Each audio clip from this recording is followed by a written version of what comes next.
Assalamualaikum warahmatullahi wabarakatuh. Kami dari kelompok 12, saya Dea Alma Salsabila dan rekan-rekan saya Dewi Masitoh dan Sinta Adelia.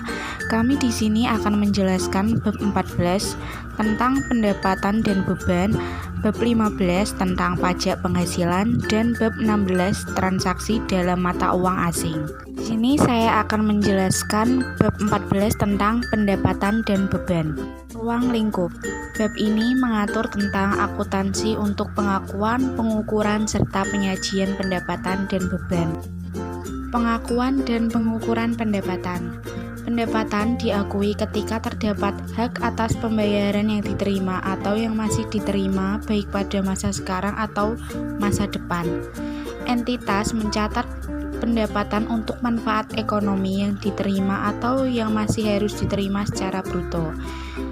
Yang pertama, entitas mengeluarkan nilai yang menjadi bagian pihak ketiga seperti pajak penjualan, pajak atas barang dan jasa, dan pajak pertambahan nilai. Yang kedua, dalam hubungan keagenan, entitas mencatat pendapatan hanya sebesar jumlah komisi. Yang ketiga, jumlah yang diperoleh atas nama pihak prinsipal bukan merupakan pendapatan entitas.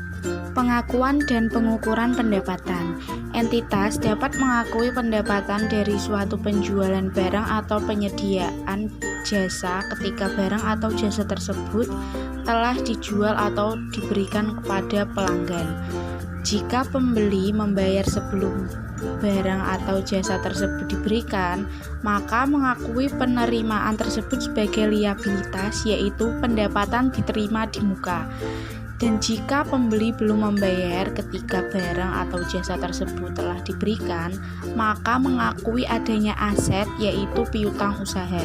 Pengakuan dan pengukuran pendapatan. Entitas mengakui pendapatan dan biaya kontrak dengan kontrak konstruksi sebagai pendapatan dan beban sebesar jumlah tagihan. Dan jika entitas telah menerima uang muka, maka entitas menerapkan ketentuan jika membeli membayar sebelum barang atau jasa tersebut diberikan, maka mengakui penerimaan tersebut sebagai liabilitas, yaitu pendapatan diterima di muka. Entitas dapat mengakui pendapatan bunga dan dividen ketika pendapatan tersebut diterima selama periode. Entitas mengakui pendapatan lain seperti sewa dan royalti dengan menggunakan metode garis lurus selama jangka waktu kontrak. Entitas dapat mengakui pendapatan lain seperti keuntungan dari penjualan aset ketika kepemilikan telah beralih. Keuntungan merupakan hasil penjualan dikurangi jumlah tercatat aset sebelum aset dijual. Pendapatan hibah.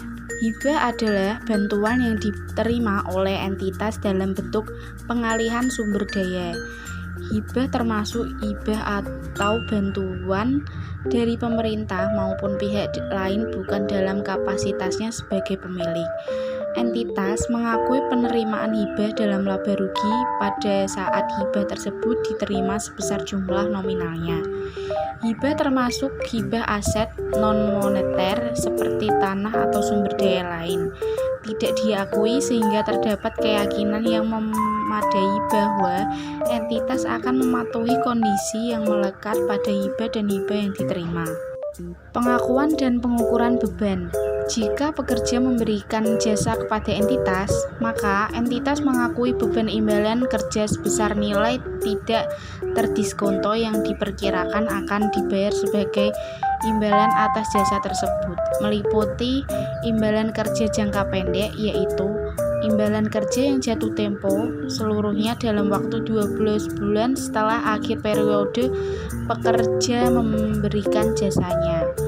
Pesangon memutuskan kerja adalah imbalan kerja yang terutang akibat 1. Keputusan entitas untuk memberhentikan pekerja sebelum usia pensiun normal, atau kedua, keputusan pekerja menerima tawaran untuk mengundurkan diri secara sukarela dengan imbalan tertentu, dan imbalan kerja lainnya, yaitu imbalan kerja yang tidak seluruhnya jatuh tempo dalam waktu 12 bulan setelah pekerja memberikan jasanya.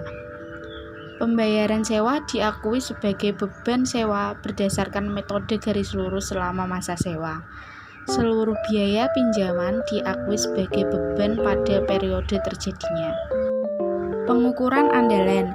Dalam hal pendapatan dan beban tidak dapat diukur secara andal, maka pendapatan diakui secara kas diterima dengan memperhatikan ketentuan dalam paragraf sebelumnya dan beban diakui pada saat kas dibayar. Penyajian. Pendapatan disajikan dalam kelompok pendapatan dalam laporan laba rugi. Entitas menyajikan pendapatan hibah sebagai bagian dari laba rugi, baik secara terpisah atau dalam akan umum seperti pendapatan lain-lain, atau alternatif lain sebagai pengurangan beban terkait. Beban disajikan dalam kelompok beban dalam laporan laba rugi. Bab 15 menjelaskan tentang pajak penghasilan. Ruang lingkup. Bab ini mengatur akuntansi untuk pajak penghasilan entitas. Pengakuan dan pengukuran. 1. Entitas mengakui aset dan liabilitas pajak penghasilan dengan mengikuti peraturan perpajakan yang berlaku. Yang kedua, entitas tidak mengakui aset dan liabilitas pajak tangguhan. Bab 16. Transaksi dalam mata uang asing. Ruang lingkup. Bab ini mengatur perlakuan akuntansi translasi untuk transaksi yang dilakukan dalam mata uang. Pengakuan dan pengukuran.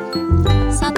Transaksi mata uang asing adalah transaksi yang didenominasi atau diselesaikan dalam mata uang asing yang meliputi transaksi yang timbul ketika entitas A. Membeli atau menjual barang atau jasa yang harganya didenominasi dalam mata uang asing. B. Meminjam atau meminjamkan dana atas sejumlah uang atau piutang yang didenominasi dalam mata uang asing. C. Memperoleh atau melepas aset atau menyelesaikan liabilitas yang didenominasi dalam mata uang asing. 2. Entitas mencatat transaksi yang terjadi dalam mata uang asing dengan menggunakan mata uang rupiah berdasarkan kurs tunai pada tanggal transaksi. 3. Tanggal transaksi adalah tanggal di mana transaksi pertama kali memenuhi syarat pengakuan sesuai dengan